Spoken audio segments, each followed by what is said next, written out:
Good evening. Can you all hear me? I want to get your attention. We're going to get started here tonight.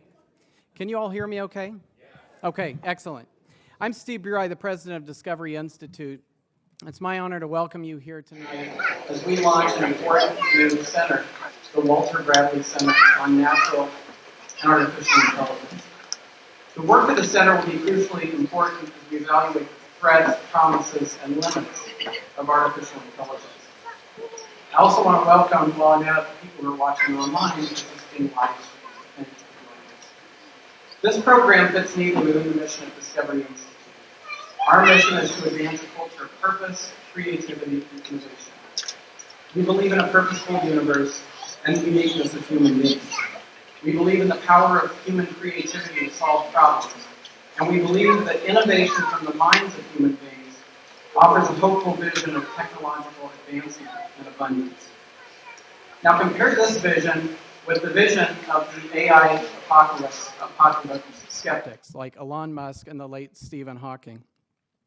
The idea that human beings will become subservient to machines, that we're all going to lose our jobs, that government should guarantee an income, and worst of all, that we're all going to die at the hands of our robot overlords.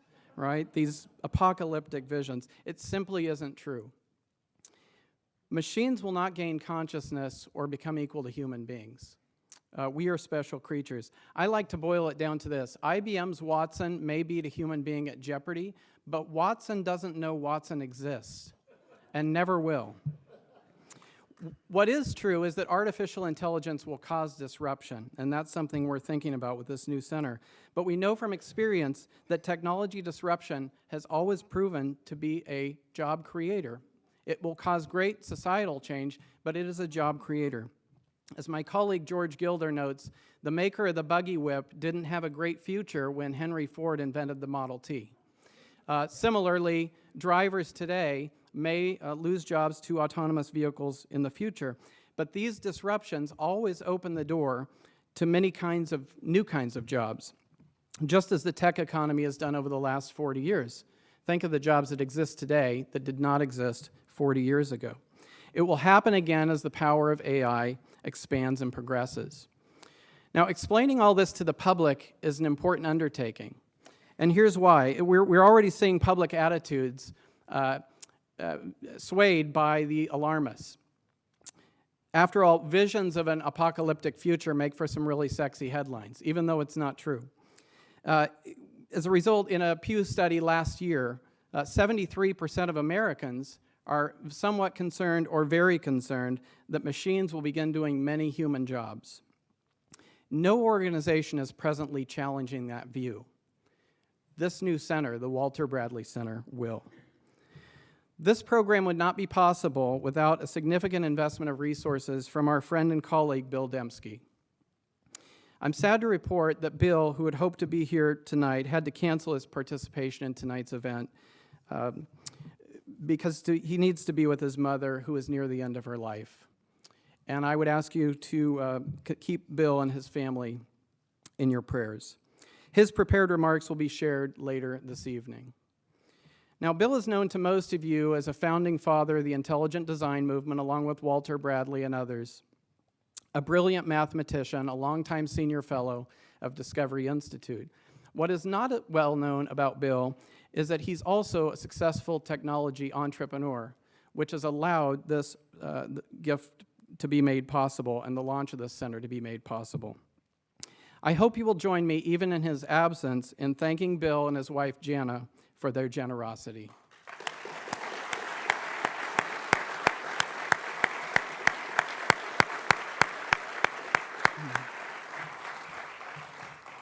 Finally, I want to recognize the namesake of the new program, another longtime fellow of Discovery Institute, Walter Bradley.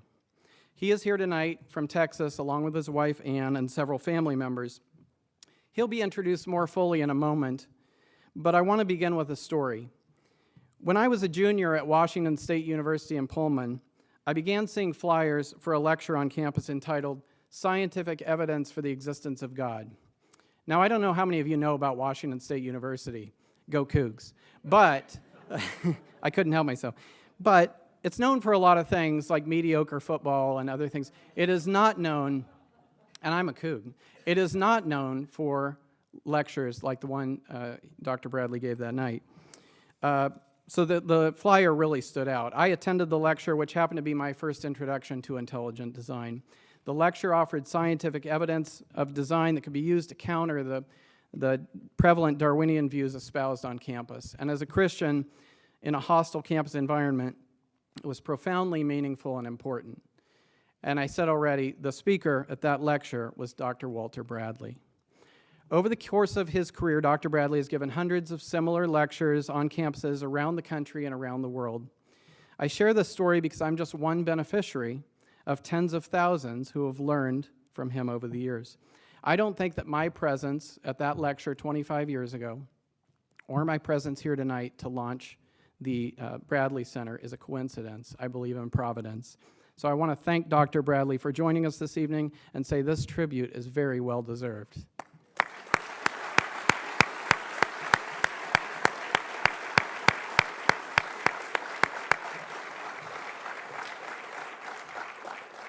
I'm now going to turn this over to our Executive Vice President, John West. John has been instrumental in working with Bill Dembski, Bob Marks, and others to bring this center to where we are today.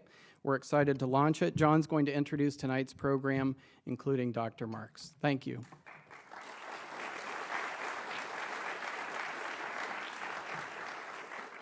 So artificial intelligence is increasingly on the public mind. According to a new survey that we conducted at Discovery Institute earlier this year, a majority of American adults now believe that within the next 50 years, some computers will become so powerful that they will become conscious living persons. But is that really the case?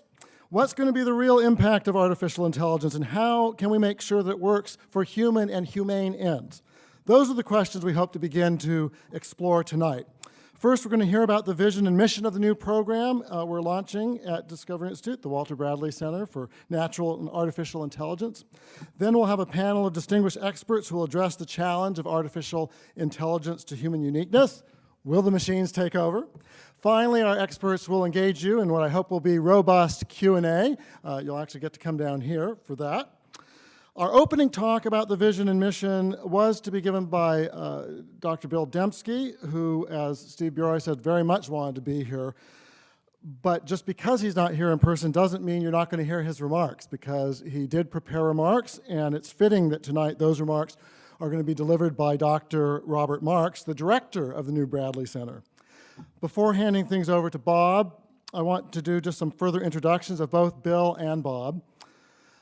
I've had the privilege of knowing Bill Dembski for more than 2 decades. He was the one of the founding senior fellows of our Center for Science and Culture, and he is a true polymath with interest in many different fields of endeavor. He holds not 1, but 2 PhDs, one from the University of Chicago. He has been the recipient of National Science Foundation graduate and postdoctoral fellowships. He's published books with Cambridge University Press. He's been on the faculty or taught classes at numerous academic institutions, including Baylor University, Northwestern University, the University of Notre Dame, the University of Dallas, and Southwestern Seminary. He's appeared on the BBC, on NPR, PBS, CNN, Fox News, ABC. He's a successful entrepreneur also, and also a philanthropist. And Bill is humble, not desiring to draw attention to himself. Instead, he'd rather focus either on ideas or on others. The Bradley Center would not exist without his vision and his support. And I'm pleased that you'll get to hear that tonight, even though he's not going to be with us in person. Robert Marks, the new director of the center, is also exceptional. He's an expert in the area of computational intelligence and neural networks. He's currently a distinguished professor of electrical and computer engineering at Baylor University. And formerly, he was a professor of electrical engineering at the University of Washington. Go Huskies! I'm an alum of the University of Washington. So see, we have both types at Discovery Institute. Bob is a fellow of both the Institute of Electrical and Electronic Engineers, the IEEE, and the Optical Society of America. He was charter president of the IEEE Neural Networks Council and served as editor-in-chief of the IEEE Transactions on Neural Networks. He has authored, co-authored, or edited more than 400 publications, including over 160 journal articles and books published by Oxford University Press and MIT Press. His many books include Computational Intelligence, Imitating Life, Computational Intelligence, A Dynamic Systems Perspective, and An Introduction to Evolutionary Informatics.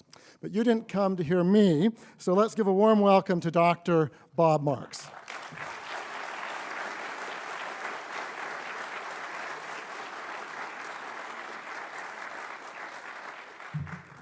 Thank you. John failed to mention that I do have 400 publications, and some of them are very good. I am here to channel William Dembski. I have his comments here, so I will do my very best. I only have one PhD, so we'll see how that comes across. So these are the words from Dr. Dembski. Good evening. Thank you for attending this launch of the Walter Bradley Center for Natural and Artificial Intelligence. In my talk tonight, I'm going to address 3 points. 1, why the work of this center is important. 2, what is the impact likely to be? And 3, why is it appropriately named after Walter Bradley? First, however, I want to thank friends and colleagues of Seattle Discovery Institute for their vision in forming this center and providing a secure home for it. Thanks go especially to Bruce Chapman and Steve Bourie for making the center a full-fledged program of discovery. To John West for working through the many crucial details that an initiative like this entails, and to Robert J. Marks for his towering presence in the field of artificial intelligence. And his willingness to be leader of the center. And finally to Walter Bradley for giving us not only his name, but also his example and inspiration. More of this to follow. The Walter Bradley Center, to the degree that it succeeds, will not only demonstrate a qualitative difference between human and machine intelligence, more so, it will chart how humans can thrive in a world of increasing automation. Such a vision ought to be praiseworthy and non-controversial. But at an age of computational reductionism inspired by scientific materialism, where so much of the mainstream academy views our humanity as unexceptionable, and even obsolete, such a vision is anything but. Such a vision requires a home whose residents take a principled stance for humanity over and above machines, and who won't be cowed by a materialistic culture and a worldview that regards computational reductionism as a mandated for all right-thinking people. Happily, Discovery Institute provides such a home. Yet the Walter Bradley Center exists not merely to argue that we are not machines. Yes, singularity theorists and advocates of strong AI continue to vociferate, inflating the prospects and accomplishments of artificial intelligence. They need a response, if only to ensure that silence is not interpreted as complicity or tacit assent. But if arguing, even persuasively, with a Ray Kurzweil or a Nick Bostrom that machines will never supersede humans is the best we can do, then this center will have fallen short of its promise. The point is not merely to refute strong AI, the view that machines will catch up to and eventually exceed human intelligence. Rather, the point is to show society a positive way forward in adapting to machines, putting machines in service rather than them being contrary to humanity's higher aspirations. The 12th century theologian Hugh of St. Victor, writing in Didaskalikon, argued that the aim of technology is to improve life and thereby aid in humanity's restoration and ultimate salvation. His insight applies to the preeminent technology of our day, AI. Unfortunately, rather than use AI to enhance our humanity, computational reductionists increasingly use it as a club to beat our humanity, suggesting that we are well on the way to being replaced by machines. Such predictions of human obsolescence are sheer hype. Machines have come nowhere near attaining human intelligence and show zero prospects of ever doing so. I want to linger on this dim view of AI's grand pretensions because it flies in the face of the propaganda about an AI takeover that constantly bombards us. It is straightforward to see that zero evidence supports the view that machines will attain and ultimately exceed human intelligence. And absent such evidence, there is zero reason to worry or fear that they will. So how do we see that? We see it by understanding the nature of true intelligence as exhibited in a fully robust human intelligence and not letting it be confused with artificial intelligence. What has artificial intelligence actually accomplished to date? AI has no doubt an impressive string of accomplishments.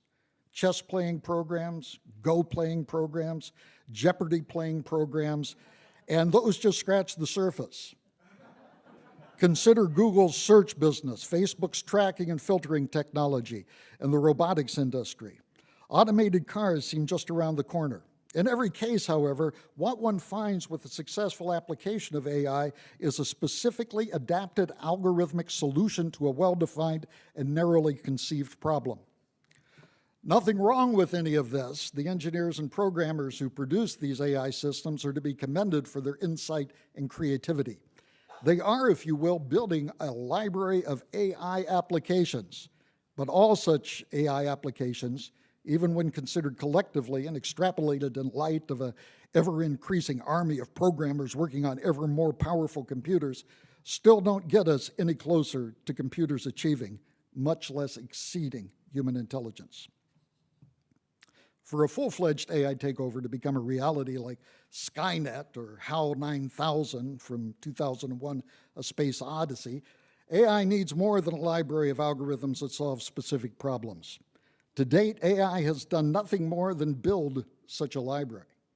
But that's hardly sufficient. Instead, an AI takeover needs a higher-order master algorithm with a general-purpose problem-solving capability, able to harness the first-order problem-solving capabilities of the specific algorithms in this library and adapt them to a wide varying contingent circumstances of life.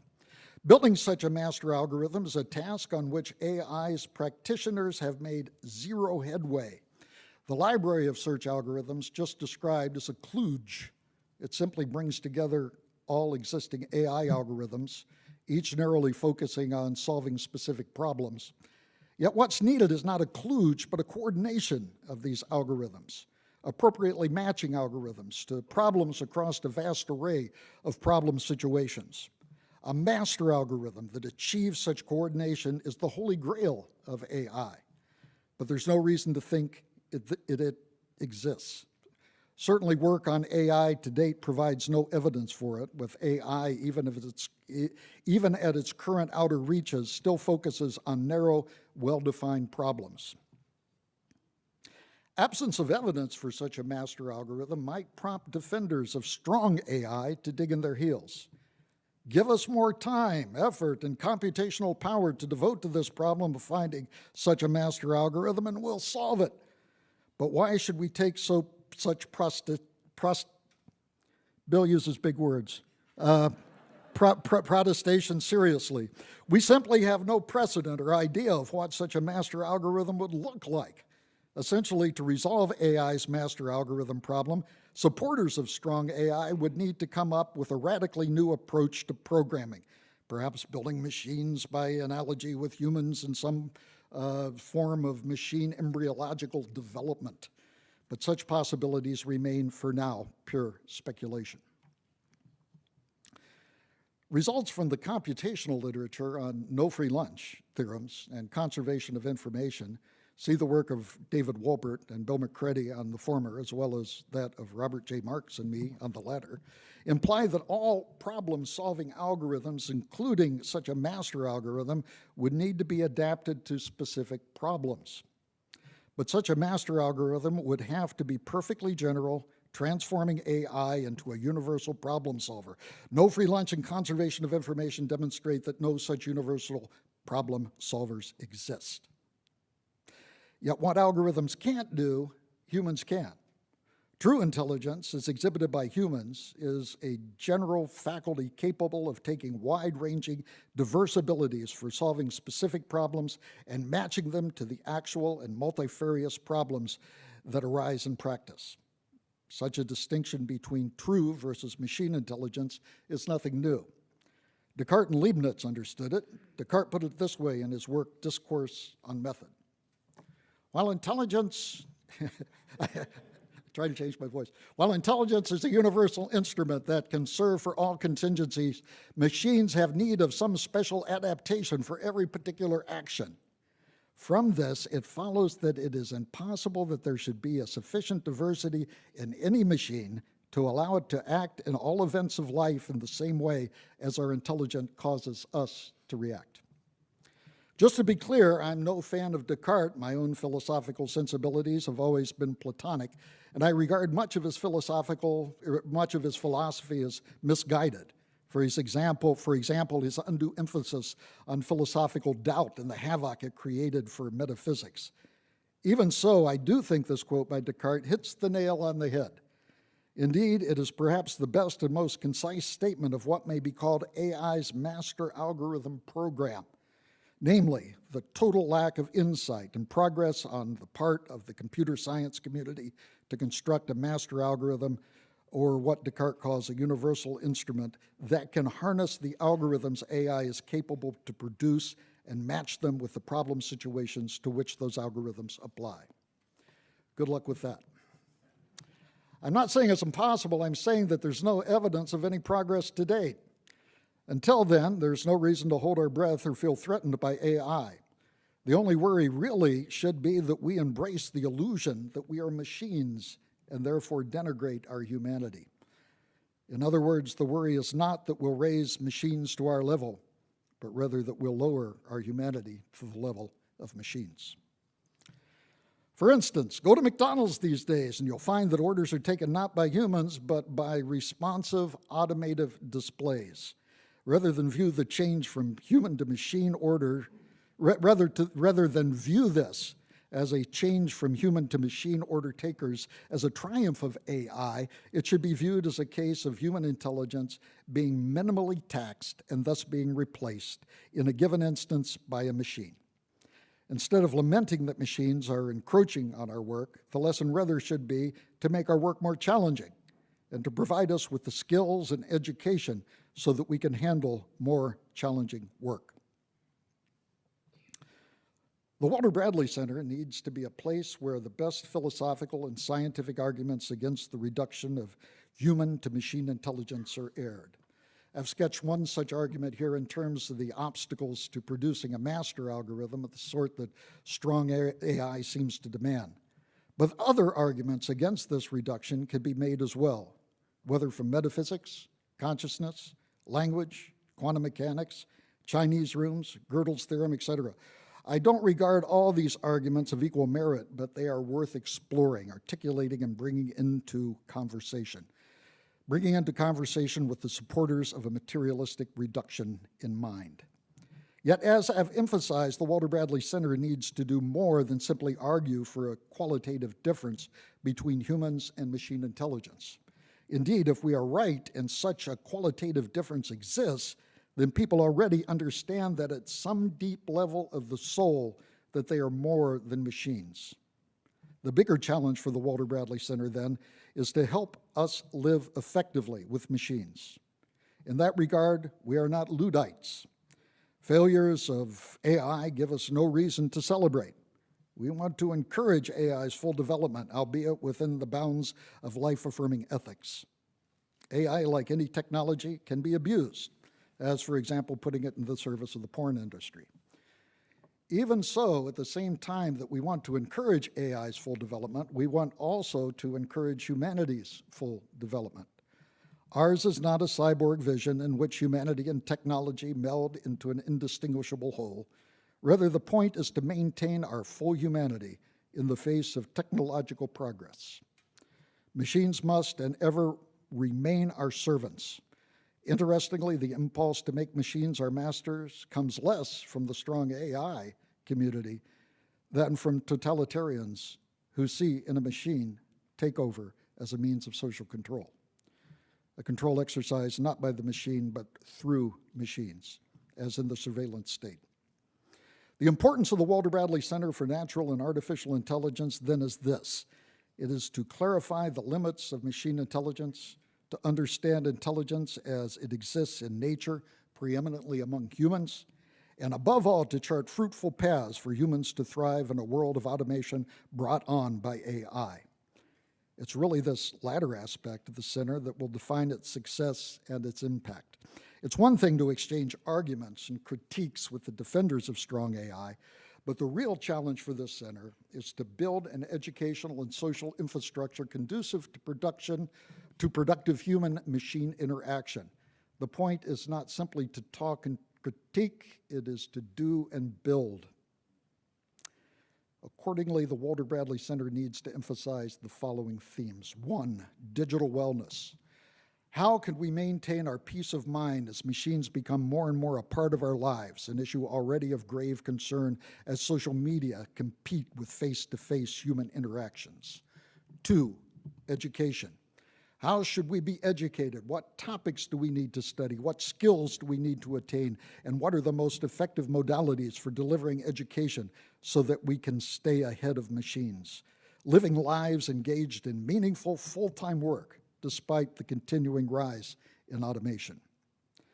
3, appropriate technologies.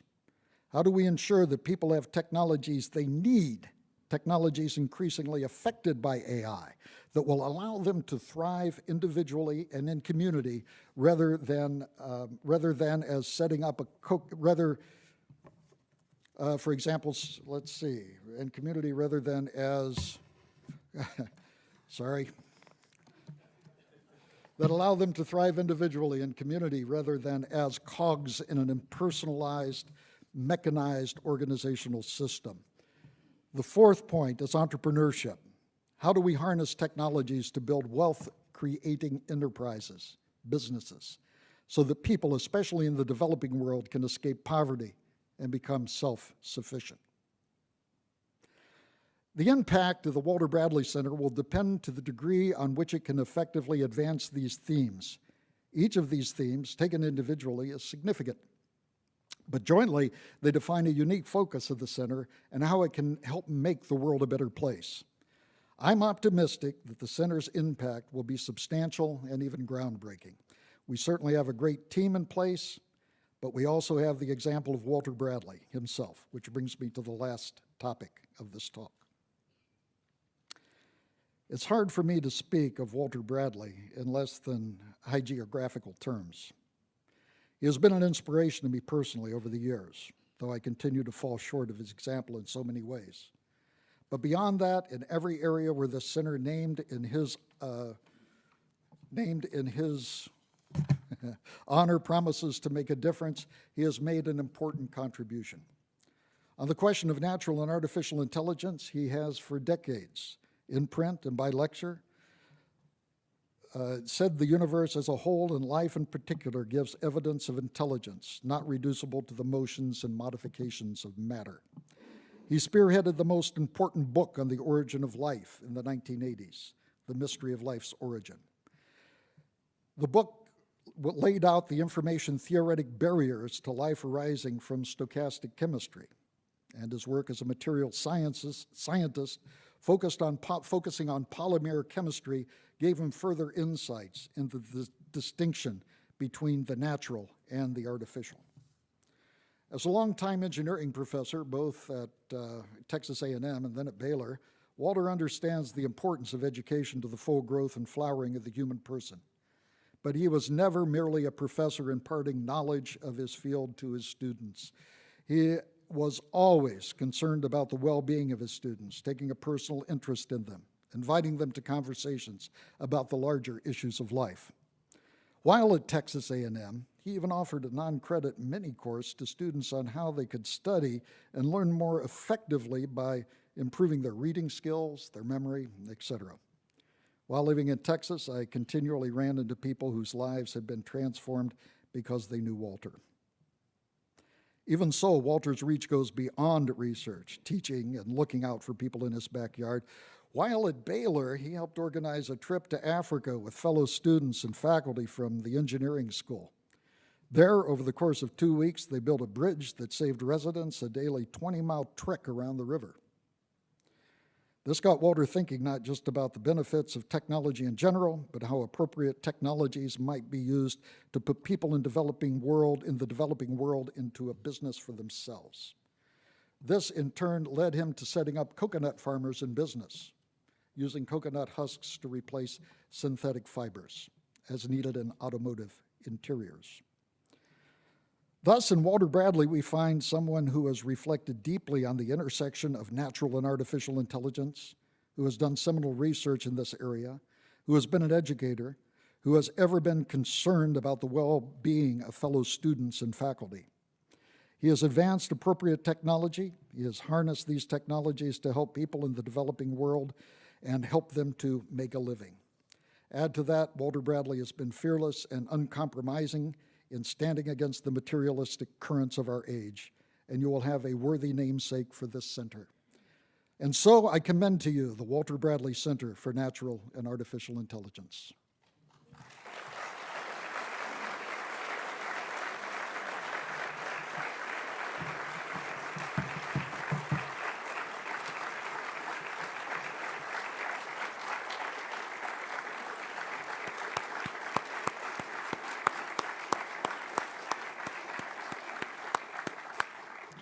Do you want to take it, or you want me to continue? Okay, let's recognize again Walter and Ann Bradley. Where are they? Raise your hand, stand up, and let's give them applause.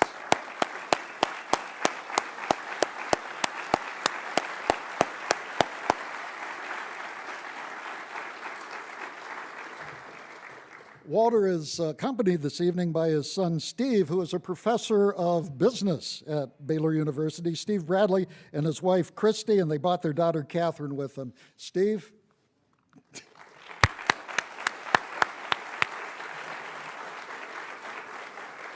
And if you want some really good stories about Walter, Steve is going to be the source of them. He has a lot of them. He's also accompanied by his daughter, Sharon, and her husband, David Perry. Could you two stand up?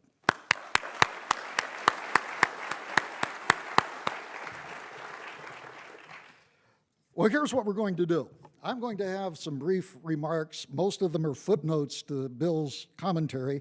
And then we are going to have two distinguished people come up, talk to you for about 10 minutes each. And then we're going to have a panel where we are going to solicit questions from the audience concerning the Walter Bradley Center. So my opening remarks will be brief. First, about coconuts. We talked about coconuts a little bit, but let me tell you a little bit more about some of the specificity of what's going on. Due to some of Walter's work, there is now a company called Dignity Coconuts. It's run from an impoverished area in the Philippines. And their motto is, and this I think captures some of the things we'd like to do at the Walter Bradley Center. Their motto is, our business was born out of a conviction to help communities overcome cycles of poverty and slavery. Not with a handout, but with a sustainable business that will bring lasting hope and change to communities. By the way, you can buy Dignity Coconut, as you can everything else in the world, on Amazon.com. It is specifically good because they don't heat their coconuts, so therefore their oil is of superior quality. You can fry your eggs in it, put it on your popcorn instead of butter. My wife is a therapeutic masseuse. She uses it on her masseusing. The other thing is that we are going to make Walter's book, The Mystery of Life's Origin, available for free on the center website, which I'll talk about just in a second. Now, time prohibited Bill from talking about most of Walter's accomplishments. Many of them concern personal and ministerial interactions out of the limelight. Fortunately, a biography about Dr. Bradley has been commissioned and will be published through the center. John West has been instrumental in setting up the creative infrastructure for the Walter Bradley Center. We will soon have a website with frequent updates on AI. Denise O'Leary has agreed to be the editor. Denise, are you here? Most of you have heard of Denise, but I don't think a lot of people have seen her. Denise, could you stand up and wave?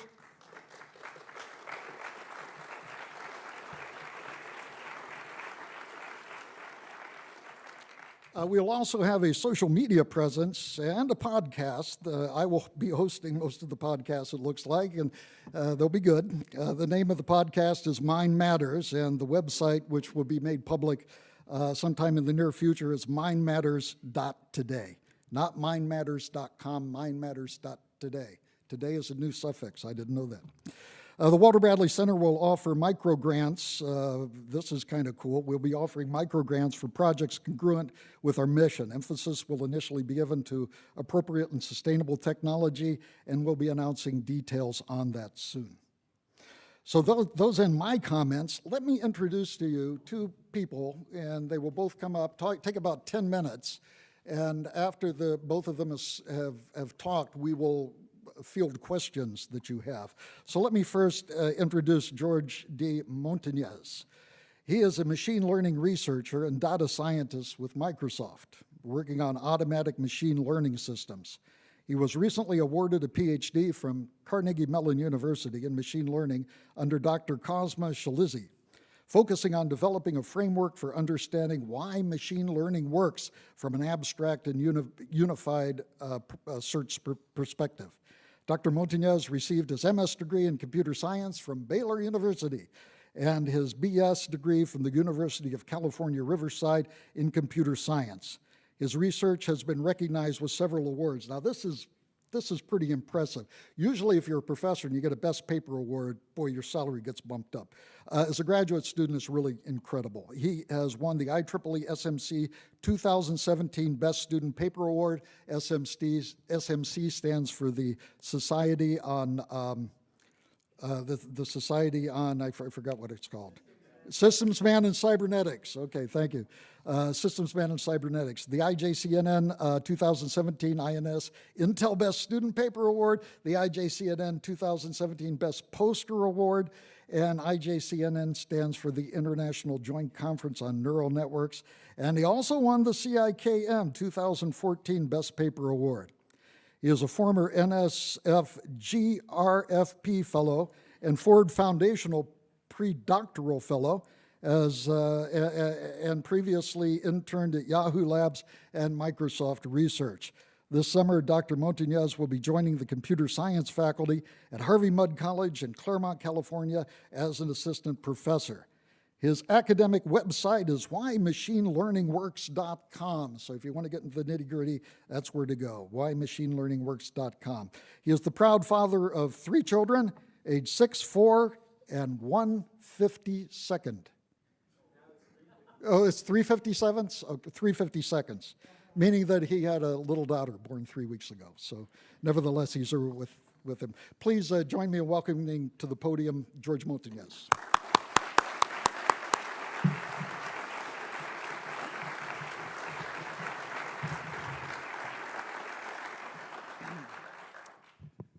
Hi.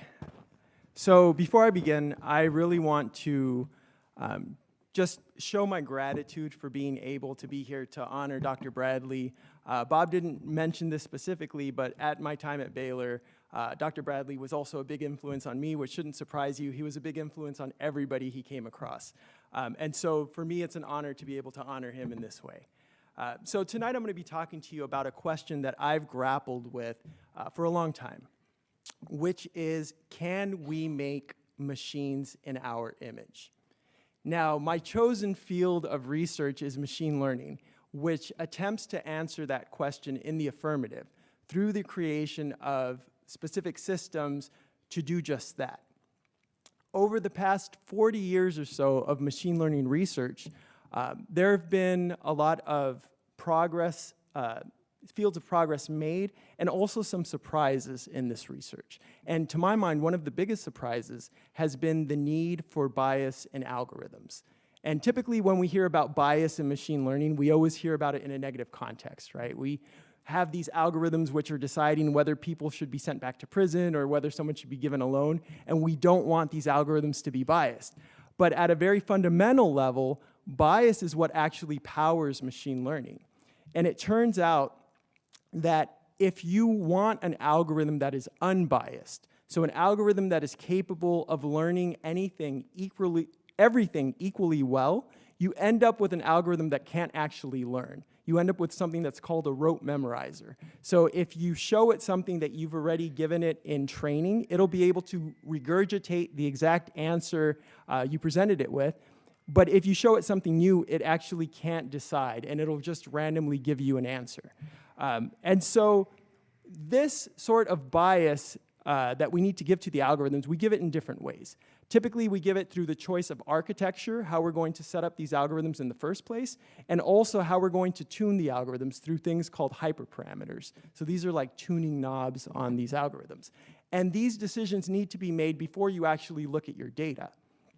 And so this presents us with a trade-off, because inherently, if we are biasing our algorithms towards some specific end, we're simultaneously biasing it against other directions, right? So there's no such thing as a universal problem solver. Furthermore, we found that for any fixed algorithm, the proportion of problems for which it could actually do exceedingly well is exceedingly small. So the better you want it to do on one problem, the worse it's going to do on everything else. So I wanted to study machine learning systems because I wanted to learn how they worked. To me, they were like these magical black boxes, and I wanted to look inside the box. And what I've learned through my years of study in this field is that they're not magical. They're not even that mysterious, right? What they are highly optimized, finely tuned systems which leverage our own insight into how the world works through the biases that we impart. And this is the bias that allows these systems to actually generalize beyond their training data. So in a sentence, they're actually reflections of us, however crude. But this, to my mind, brings up a very important question, which is, if they are reflections of us, if they're approximations of us, how close of an approximation can we make?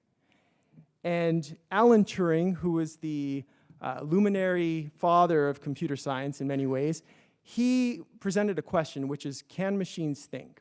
And he felt that that question was very vague and very hard to answer. So he suggested, let's try a simpler question, which is, can we make machines which reliably fool human judges into thinking that the machine is a human? And so in other words, I can paraphrase this. Can we make approximations that are so close to ourselves that the fact that they are approximations no longer matters? And I think this is an important and kind of more concrete question, right? So in many ways, if you're trying to draw a circle, you'll never be able to draw a completely perfect circle. But you can get so close with the machine helping you, perhaps, that at some point it doesn't matter if you can get a completely perfect circle. It'll be close enough.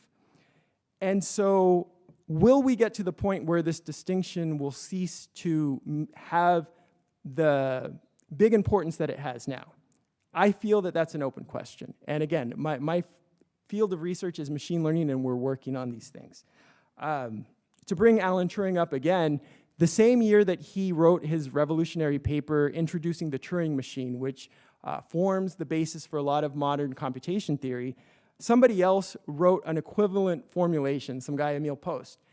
But Emil's machine was not like Alan Turing's, because Emil's machine actually had a person who would mechanically do the motions. So he would update, or he or she would update the symbols on a tape and move left or right.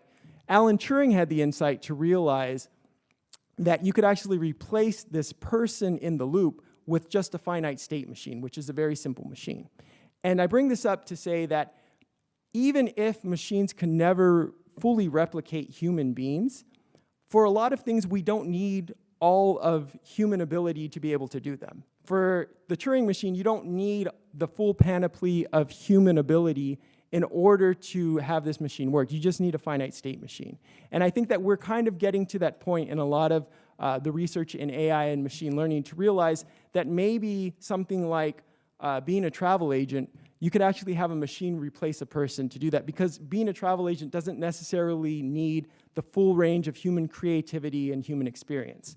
And so that being said, this technology is already beginning to transform our society, and it's going to continue to do so.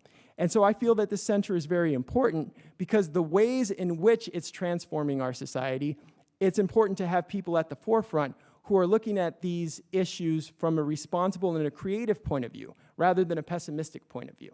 And so I am very happy that this work is going to be done, and I want to continue in my own research to look at that question. How close can we make these approximations? but I want to do that in a way that is looking at the question from an open point of view.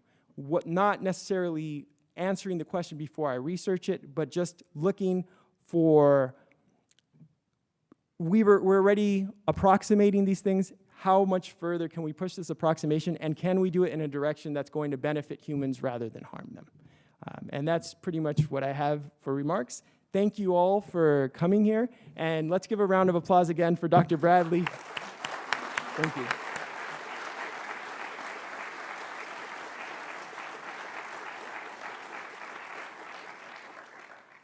Our next comments come from Dr. Michael Egnor. He's a tenured research professor of neurosurgery at Stony Brook University. He majored in biochemistry at Columbia College and attended medical school at Columbia College of Physicians and Surgeons. He trained in neurosurgery at the University of Miami and joined the neurosurgical faculty at Stony Brook in 1991. He is director of pediatric neurosurgery at Stony Brook Medical Center and is director of neurosurgical education and research at the medical school. His research entails investigation of pulsatile cerebral blood flow and cerebrospinal fluid dynamics in normal physiology and hydrocephalus and head trauma. He has published and lectured extensively in North America and Europe on his scientific research and on the philosophical foundations of neuroscience. He has a strong interest in the mind-brain relationship and in the philosophical underpinnings and cultural consequences of our understanding of the mind. He has published on this topic in Evolution News and Views, in First Things, and in Plow, and hopefully in the future on the Walter Bradley Center website. Dr. Egnor.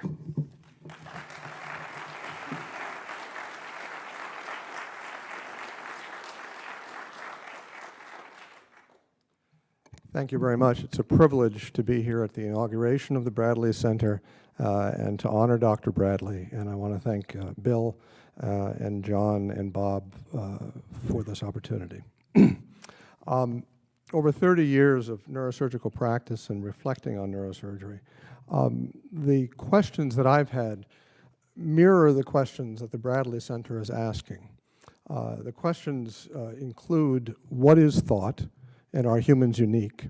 What is artificial intelligence, and can machines think? And what will artificial intelligence do to us? How will it change us? Neuroscience offers considerable insight into what human thought is, and that insight is not what one would take from the materialist perspective. There are three seminal research projects in the 20th century that give us a deep insight into what human thought is. The first is of Wilder Penfield. Dr. Penfield was a neurosurgeon at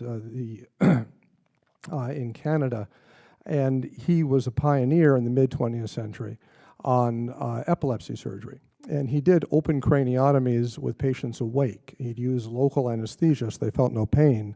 The brain has no sensation of pain. And he would study their brains by stimulating various regions of the brain to find epileptic foci that he could then treat. So he had experience with thousands of people who were awake while he was stimulating their brains.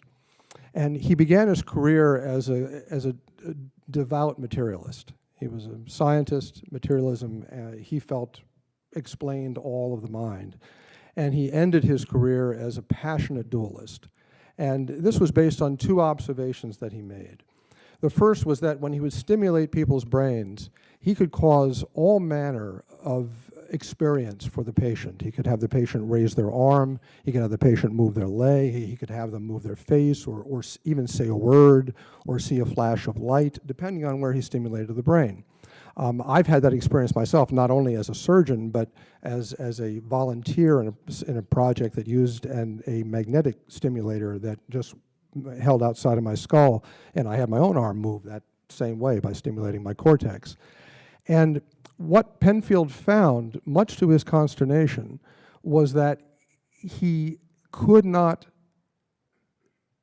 simulate agency on the part of the patient. That is, when he would stimulate the brain, he would ask the patient, who just did that? because the patient would move their arm. They couldn't see what he was doing, so they didn't know they were stimulated. They would always say, "You stimulated me. You made my arm move." He would have them move their arm on their own, and then he would make it move. They could always tell the difference. He searched for agency using his electrodes, and over 30 years he couldn't find it. So he said the agency is not material. The actual movement is mediated by a circuit, but the agency is something different.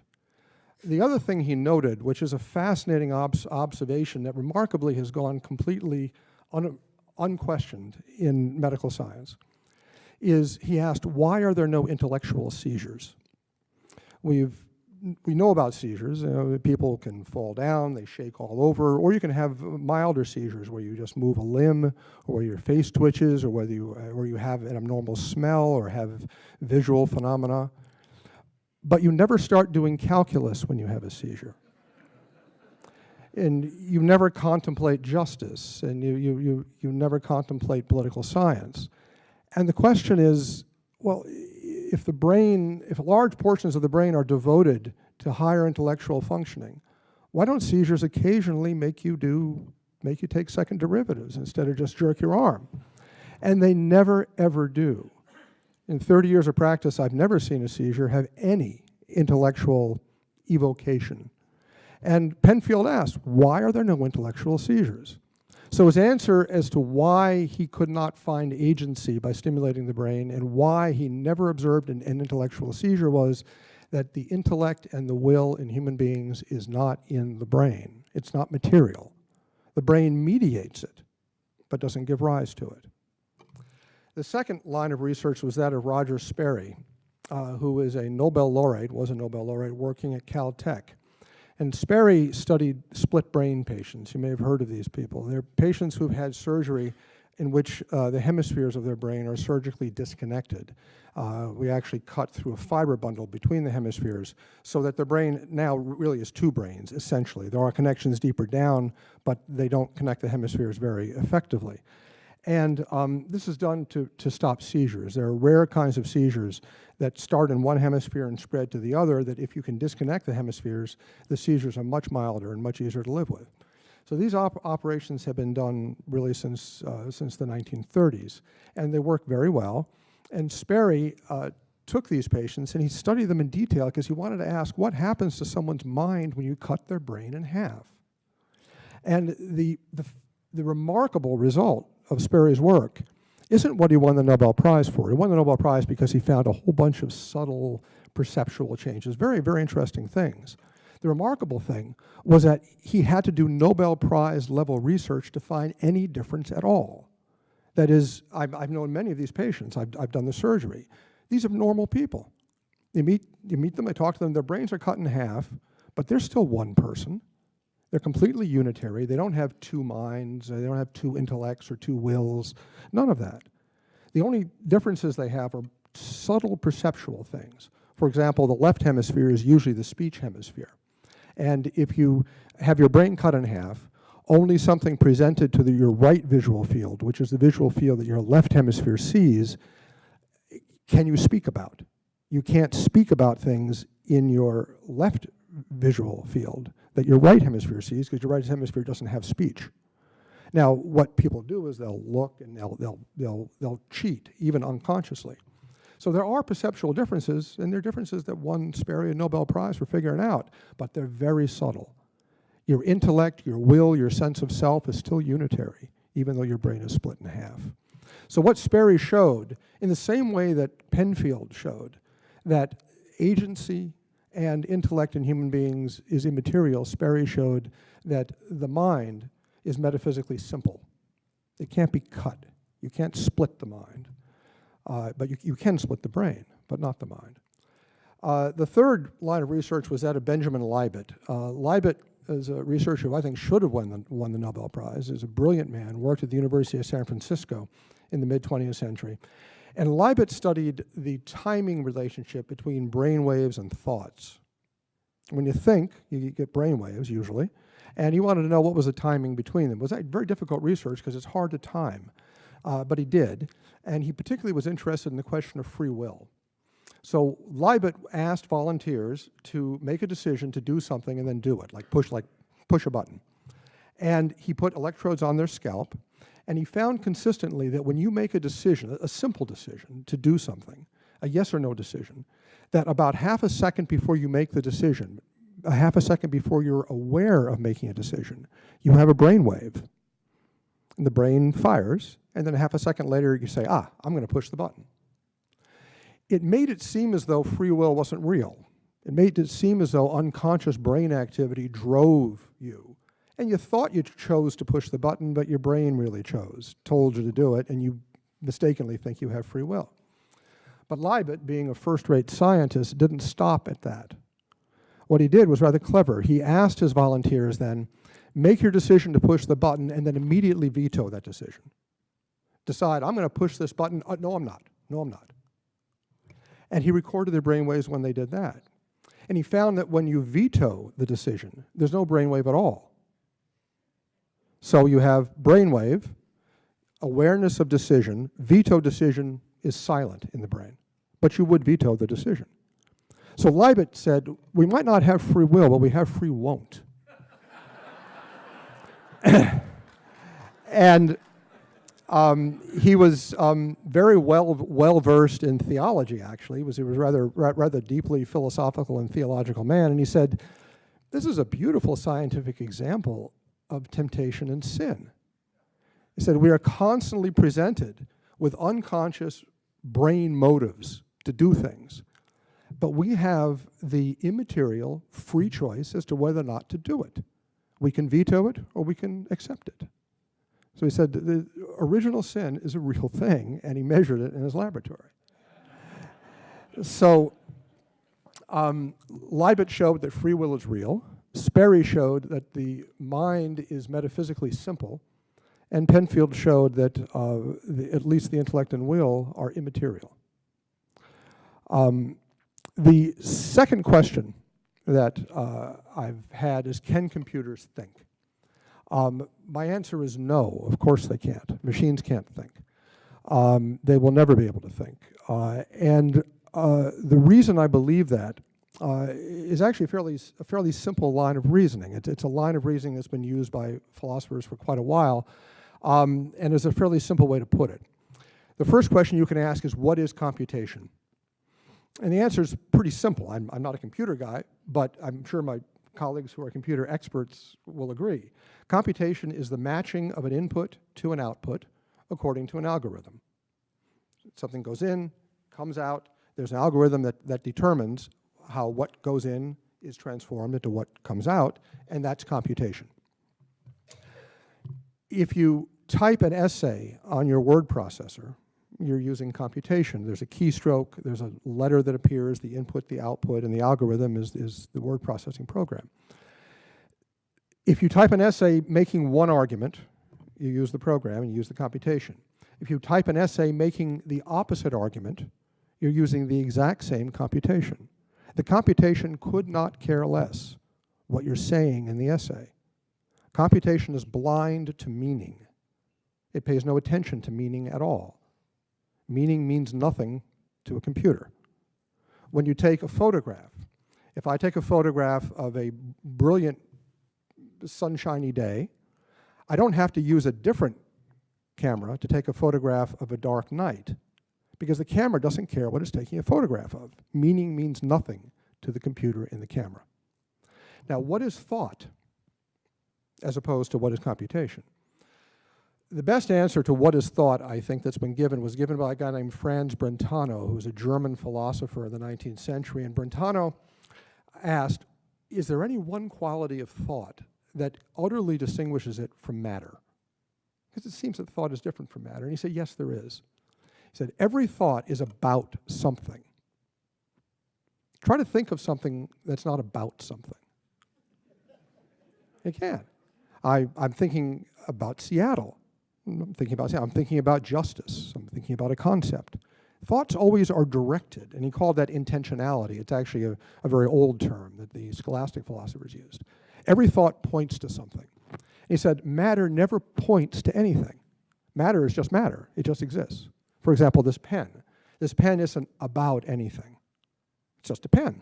Now, I can ascribe aboutness to it and kind of think about it, but the pen itself is just an object.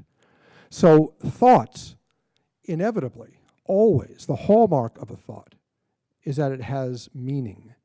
The hallmark of computation is that it is blind to meaning. So not only is computation not a form of thought, it's the antithesis of thought. It's the opposite of thought. Computers can never think, not just because computers aren't your mind, but because they're the opposite of your mind.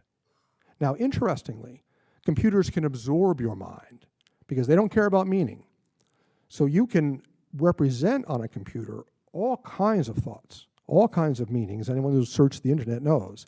Every possible thought out there is on those computers. But the computers don't know those thoughts. They couldn't care less because they don't think. We think. So this way of looking at thought actually has a long history. It dates back to Thomas Aquinas. I think the best way to understand AI is to say that artificial intelligence is the most important thing that has happened to humanity. I'm not downplaying its importance, but it is not thought. It is an incredibly powerful way to leverage our thoughts. And specifically, I'd like to paraphrase Pogo, that we have met AI, and AI is us. Thank you.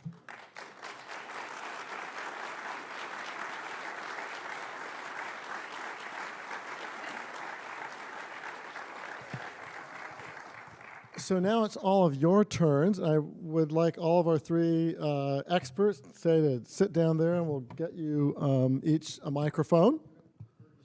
No, up there.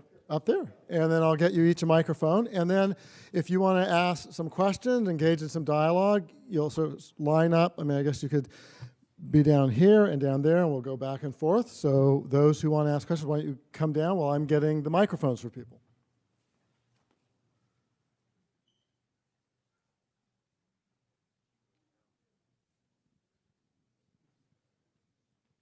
Hi.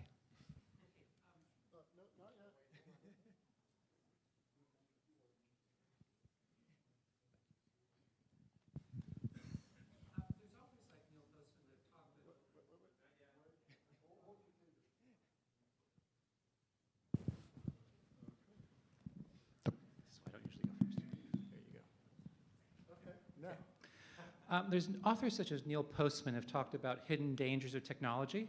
So the idea is that any technological innovation will have benefits and detriments. And it sounds like the big issue is wisdom. Will your institute think about how to teach wisdom and how to use technology to the benefit of society versus the detriment?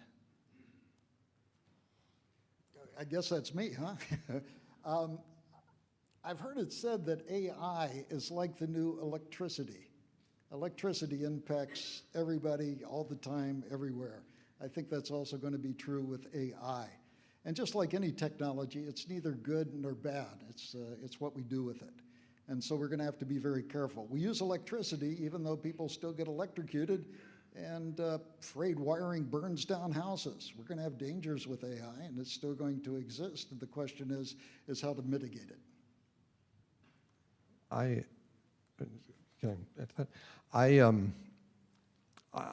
a pessimist on AI, and it's probably not a great thing to admit here, but I not a pessimist on the effectiveness of AI. I think AI is, as I said, the most revolutionary thing that has ever happened to humanity, the most revolutionary technological thing. And I mean more than fire, more than a wheel, more than a printing press. This will change humanity. What concerns me is reflected in the work of René Girard. And I don't know how many people here have ever are aware of Girard. He's a French philosopher who, I'm sorry? What the deepest insight, I think, into how AI will change us is the work of René Girard, who is a French philosopher who proposes that what makes us human is our capacity to imitate, and that we imitate other people's desires. And that imitation can create enormous strife, enormous conflict. And traditionally, the way that imitation and that conflict has been damped down has been by sacrifice, the old animal sacrifices of ancient religions, or by modern religion, but that this contagion, this imitation, is a very dangerous process. And artificial intelligence is essentially allows unlimited and instantaneous imitation, contagion. I think we're seeing it already with the internet. I think the Arab Spring was the beginning of this. I think what's happening in American politics now is the continuation of this. I think we're just scratching the surface.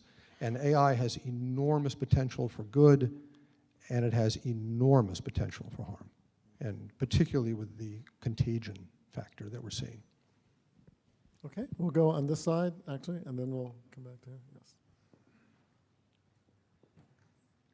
Thank you. AI experts don't tend to agree on a common definition of AI that distinguishes it from ordinary computing. In fact, some experts say that that's not even an interesting question, that we don't need such a definition. I wonder what your position is on that question at the Walter Bradley Center.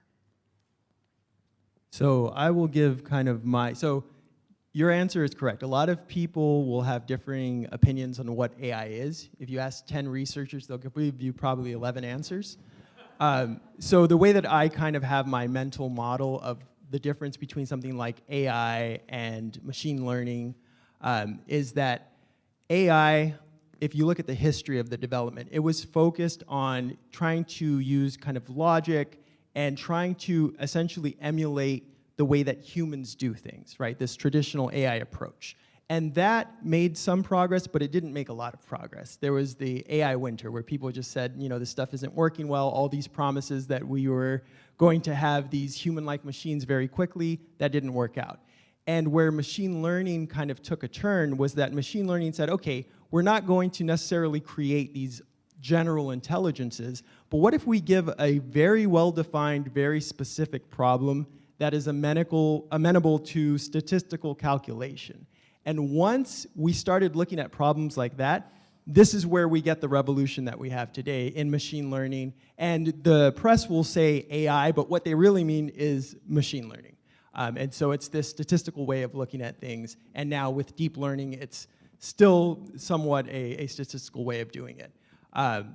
And so in terms of artificial intelligence, we have to kind of be very careful with our terms. Are we talking about this general intelligence where we're, again, trying to replicate human beings, we're trying to make machines that are like us, or are we talking about this very applied thing, which is machine learning, which also confusingly is called AI, but it's very modest in its scope in terms of what it's trying to do. We're trying to make these very specific machines which do very specific tasks. And so that's kind of my mental model. I think of AI as kind of the broader superset. Machine learning is kind of the subset of that which actually works. Yes.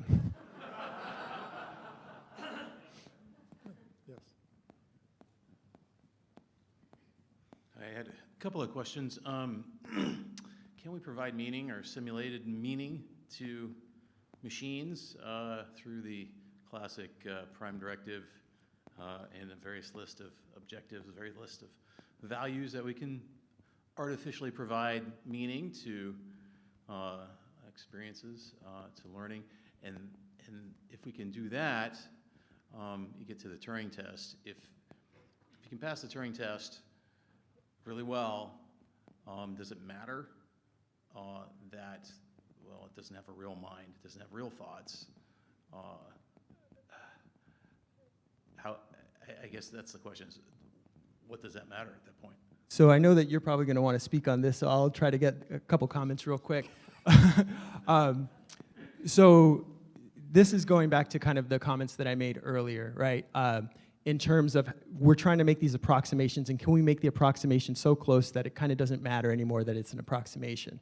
I don't know. Again, I think that's an open question. But to get to your question about motivation, I think this is a very important distinction because a computer will do what you tell it to do.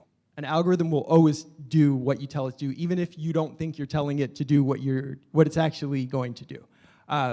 And so the unique thing about human beings in my mind is that we have this internal purpose and internal teleology where not just us, animals as well, where we have kind of these targets out there that we are always striving towards.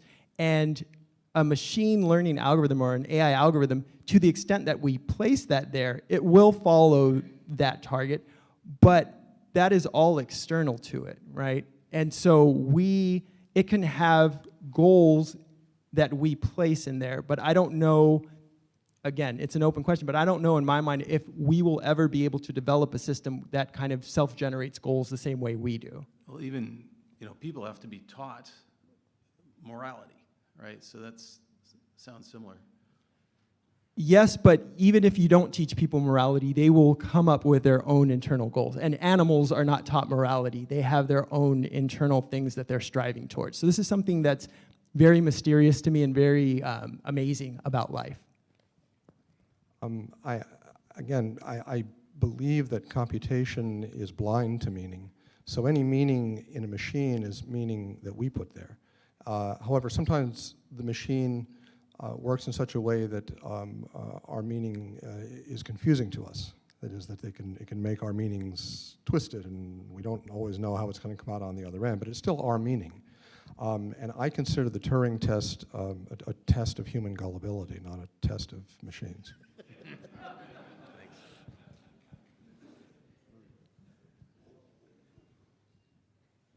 Hello, thank you for really wonderful talks tonight. George, you said that every algorithm is written with a bias, otherwise learning cannot happen. Yeah.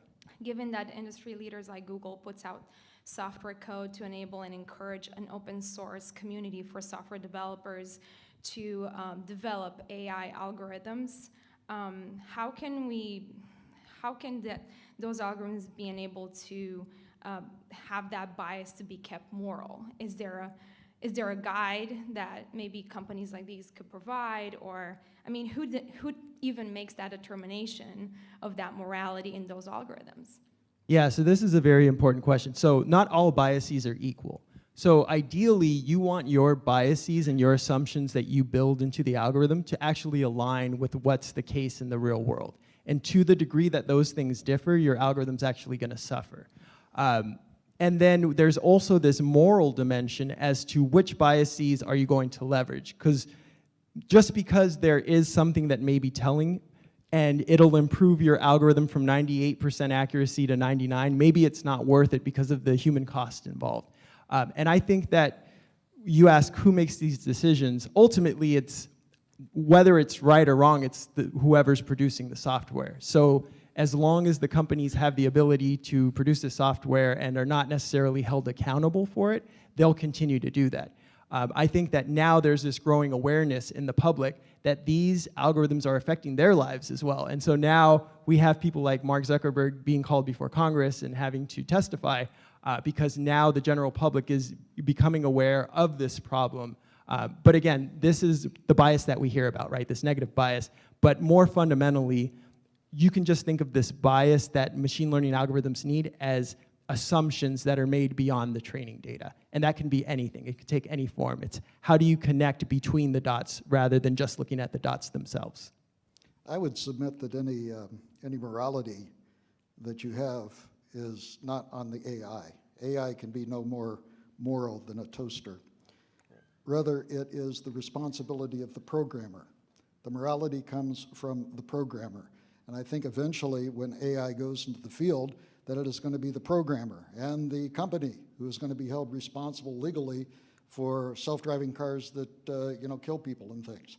So no, machines do not have morality. They don't care.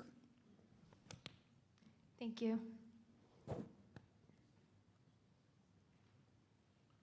Suddenly I have two questions.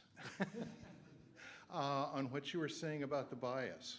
This screams at me, we're talking Bayesian statistics all of a sudden here, where you have to build in an extra factor in the equations. Is that accurate? So that would be kind of one symptom of this general thing. But this is more general than just Bayesian. No matter what kind of system you have, let's think of as a simple example. I mentioned dots, right? So if you have data points which are dots, and you say, oh, I want to fit the best curve between them, you have to make an assumption. Implicitly, usually we assume that the thing that connects them is going to be something very simple.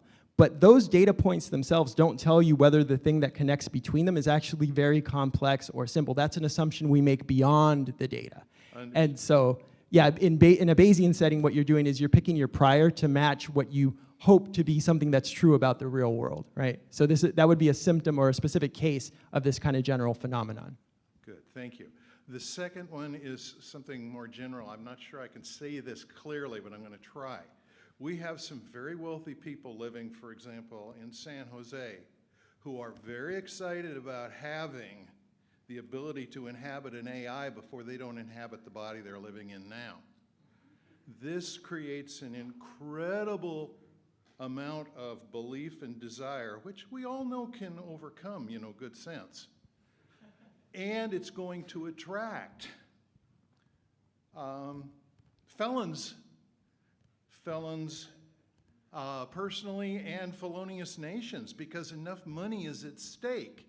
If you could, for example, generate, the conclusion among two of the Google guys that they can live in that computer.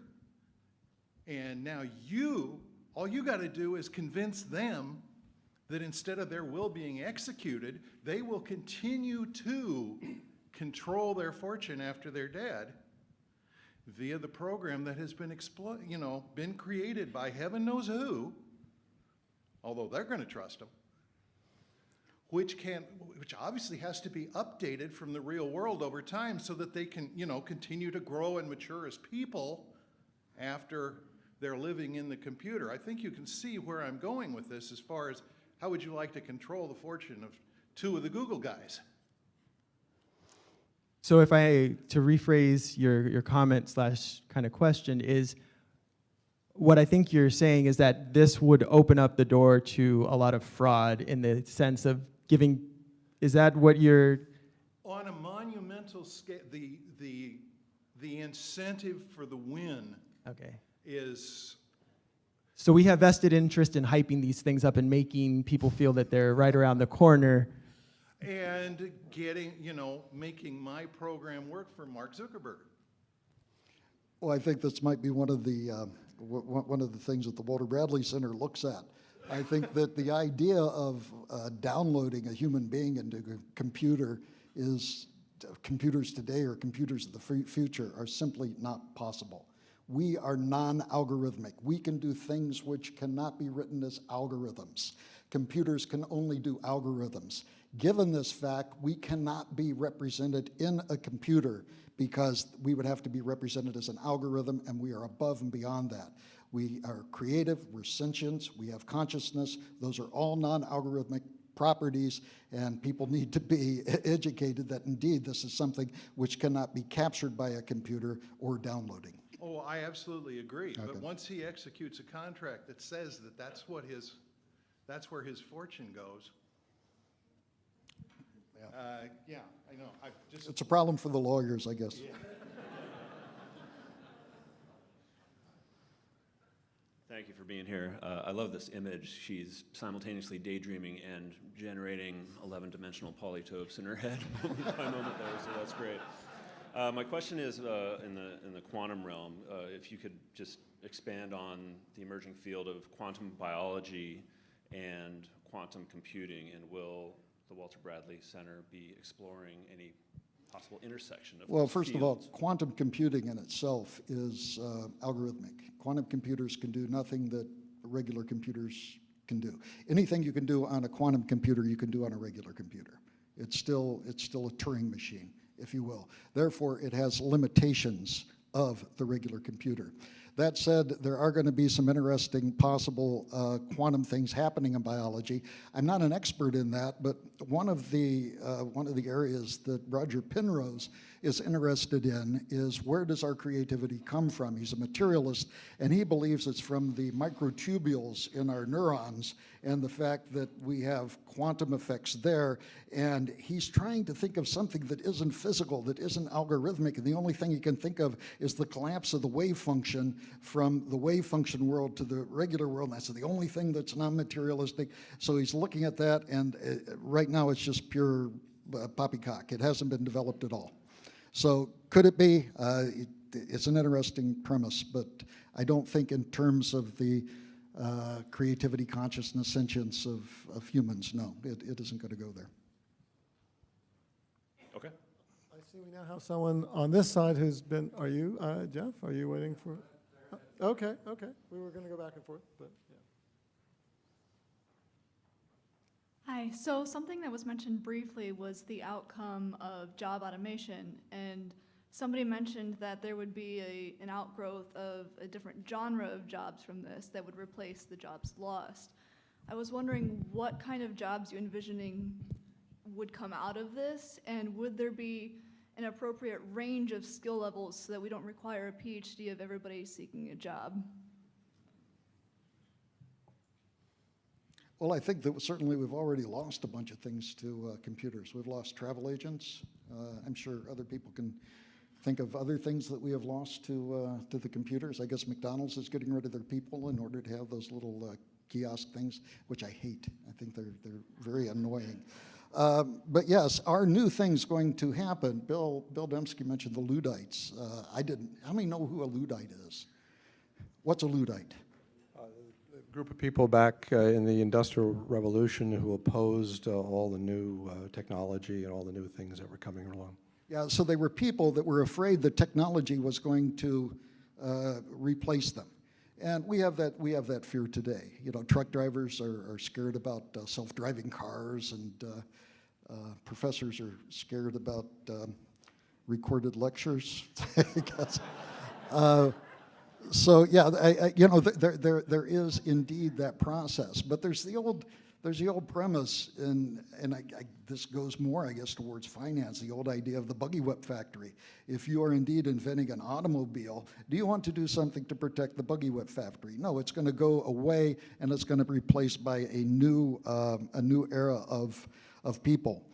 And new era of employment opportunities. Today we have webmasters, we have bloggers, we have computer programmers, and we are going to have people that supervise at all different levels all of the AI applications that are coming out. So I'm optimistic, and this again comes from my politics as opposed to AI, but I'm pretty sure that the free enterprise system and capitalism is going to take care of it.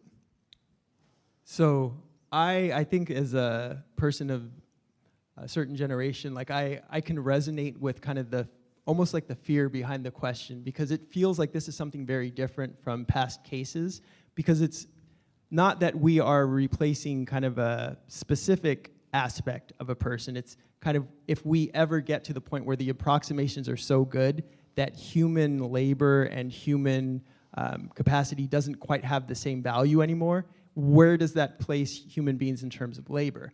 And so on one hand, we could be fearful and say, oh, you know, we're not going to have truck drivers, we're not going to have all these things. What kind of jobs can we have if computers can do things? And maybe the only jobs will be for PhDs. But I think in that case, if AI works so well that we don't need humans to do a lot of things, that's going to make a lot of things very cheap. It's going to make, we can have armies of robots mining and creating and building houses. And so in that sense, kind of it's this rising tide, right? If everything becomes really cheap, then this will free up human beings to do a lot of other things that maybe we don't have the time to do now, or the ability because we're too busy kind of fending for our basic needs. What happens if a lot of those basic needs are met very easily? Then maybe things like joke tellers or human companionship or all these other things will now have a new value. Maybe art will have a really high value in this new society, poetry. So I think there was a statistic I read about not too long ago that in terms of farming, they were saying, you know, this is hundreds of years ago, that I guess it was like, you know, a great majority of the population were going to be farmers, or were farmers. And then if you look at now, how many people are farmers? It's a very small percentage, but that doesn't mean that we all starved and all those people who are farmers. If you say, oh, we laid off 98% of the human population because now farming is highly efficient and we don't need that, we found other things to do, but they're different things. And so right now we may not know necessarily what those things are going to be, but my hunch is going to be that if it works so well that we can just replace human beings in a lot of areas, that's going to make a lot of things very cheap. It's going to make life a lot easier. I would caution a little bit about a Panglossian view on what will happen with the dislocation of people because of AI. As a result of probably, at least in part as a result of farming out blue-collar jobs to other countries with our trade policies, we actually have a rising death rate among certain blue-collar workers, particularly in Middle America, which is almost unheard of in the absence of famine and war and pestilence. So I always think that if we're going to talk about how well this whole thing is going to work out, the very first thing we have to imagine is that it's our job being replaced by a computer. Invariably, those of us who get to talk about this are not the people who are on the chopping block. And you probably have a different perspective if this were a meeting of truck drivers. So we have to be careful about this. I'm not saying that we should keep making the buggy whips, but there's a lot of dislocations that's going to happen, and Panglossian views of, well, it's going to make everything cheaper doesn't really help if you're a blue-collar family in Indiana whose kids are using meth, and that's not a good thing. Yeah, so if I could comment on that real quick. So I'm not saying that this in the short term is not going to have detrimental effects, because I think they already have detrimental effects. And what I'm saying is in the long term, the broad view, I'm sure that when the Industrial Revolution happened, short term, there was a lot of turmoil. And any great shift of society, there's going to be turmoil. But the idea that I'm speaking to is this fear and this kind of hidden assumption that this is different this time and that the short-term turmoil will never be resolved. And so I'm saying if you take the longer view, I think that this longer view, I don't think it's Panglossian, I just think that if we think through the possible implications, there's a road where it may not end in disaster. And that's what I wanted to point out. When you say that to make an omelet, you're going to have to break some eggs, first of all, that's a very old argument. It's been used many times. And you have to imagine that you're the egg. Yeah, and I work. That's a hard thing. So this is true, but I work in building automated machine learning systems. So in a sense, I'm breaking my own eggs if I'm successful, right? I'm trying to replace myself as a data scientist. I'm going to fry them. You know, one of the Niels Bohr, who's a famous quantum physicist, said forecasting is very dangerous, especially if it's about the future. And I have a couple of quotes here. Here are things that happened, for example, after the atomic age. David Sarnoff, U.S. former head of RCA, said, "It can be taken for granted that before 1980, ships, aircraft, locomotives, and even automobiles would be atomically fueled." This was a result of the hype of the time, which was atomic energy. Einstein famously said, "God doesn't play dice with the world." He does play dice with the world, and that's what quantum physics is. So I think we have to temper our forecasting of the future, and because forecasting, like Niels Bohr said, is dangerous. Okay, this is great discussion. I think we have other people. I'm not sure we're going to get to everyone. We have maybe about 10, 12 minutes before we need to wrap it up. So let's see how many we can get through. Gentlemen, I'm one of the fellows here, and I'm also an MD, Dr. Egnor. And your free will and free won't prompted some thought in my head. When you're talking to yourself, to whom are you talking to?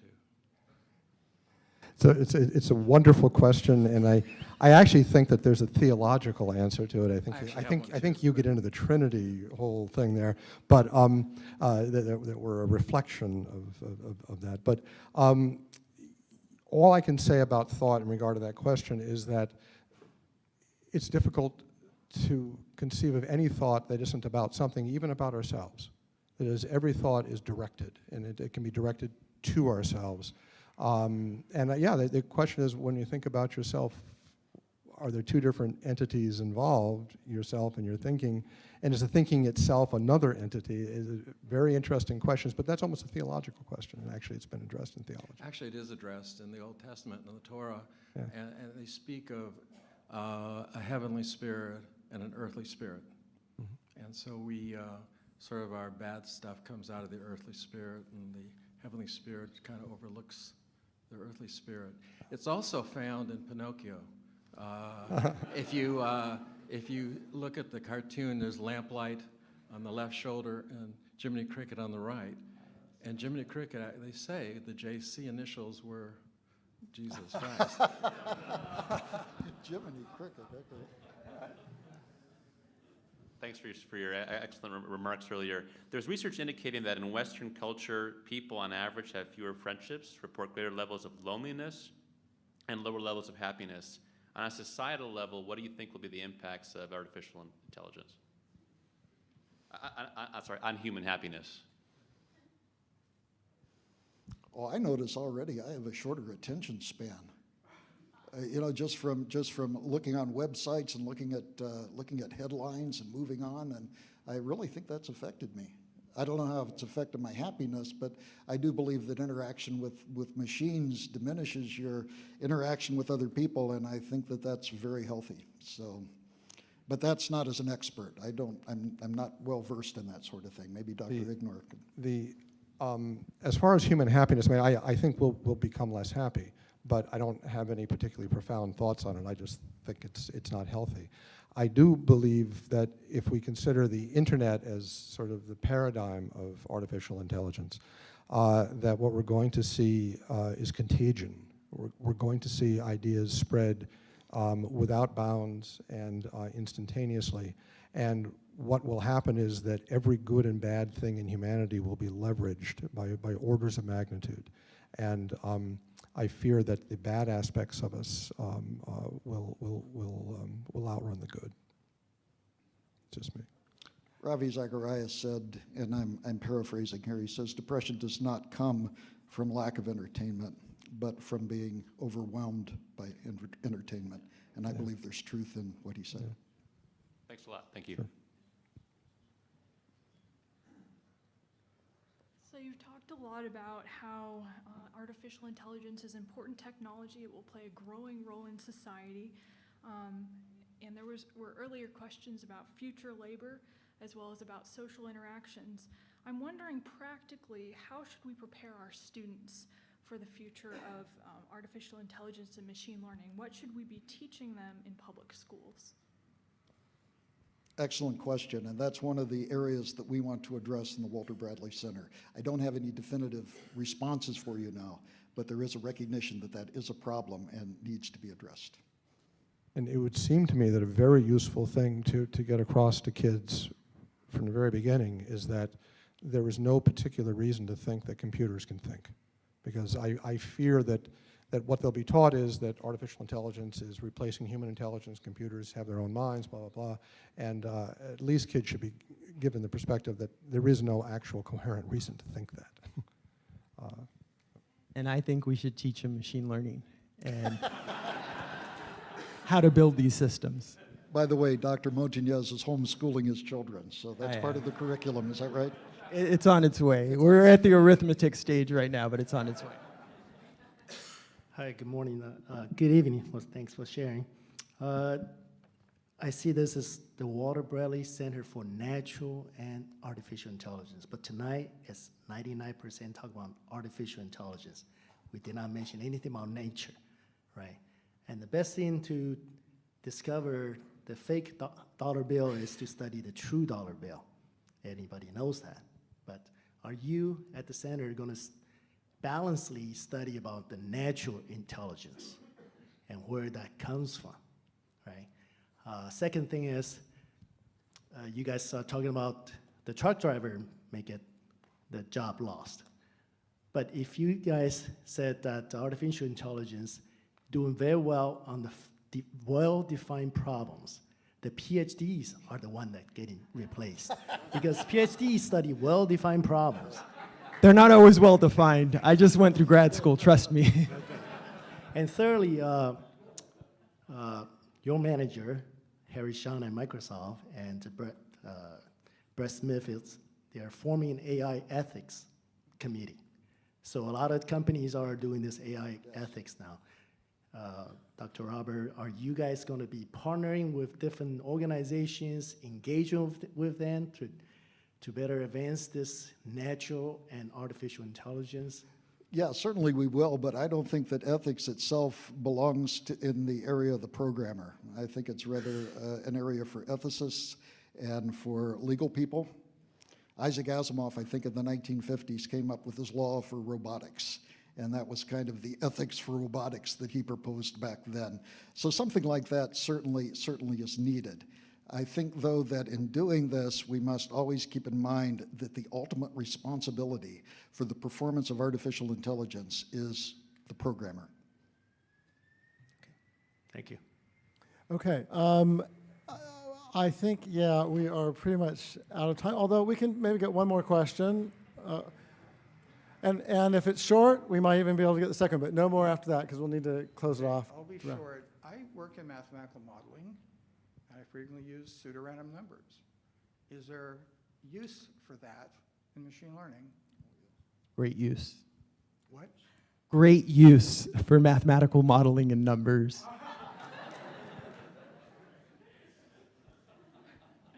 Thank you. I have a very unusual question in the scope of the questions that have been asked so far.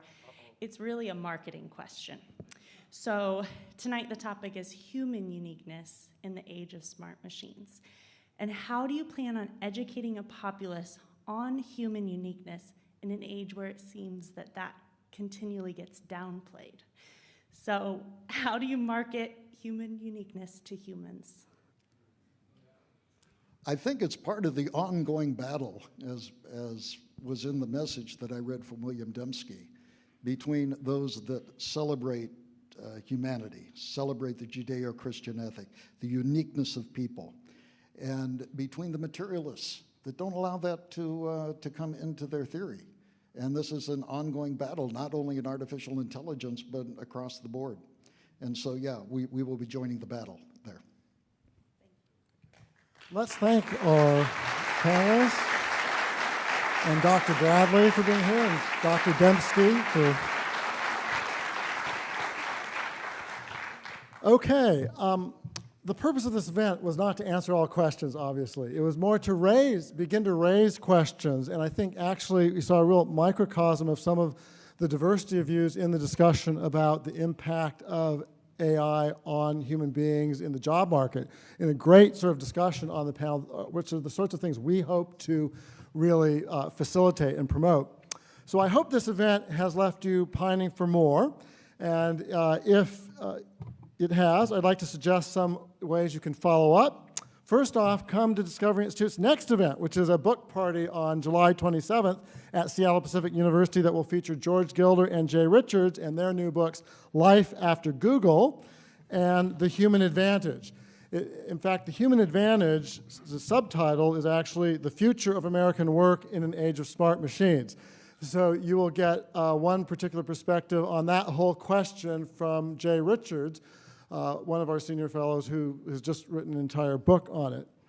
But in addition to coming to another event, I'd encourage you to explore the new website for the Bradley Center. As Dr. Marks mentioned, that it was going to be available soon. I have the good grace to tell you that tonight it is available.